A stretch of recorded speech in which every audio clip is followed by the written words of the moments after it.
अस्सलाम वालेकुम दोस्तों, कल मैंने एक वीडियो अपलोड की है जिसमें इस इंडक्शन कुकर को हम बैटरीज पर चला रहे हैं अपने इस 3.2 किलोवाट के सेटअप के साथ और 400 वाट के लोड पर।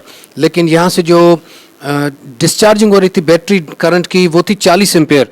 तो किसी भी 400 वाट के लोड को अगर हम 24 वोल्ट के सेटअप पर चलाएंगे तो उसको 20 से 22 एम्पेयर से डिस्चार्ज होना चाहिए था। तो जब मैंने इसको दोबारा चेक किया उस वक्त मैंने भी ध्यान नहीं किया, इस वजह से माजरत।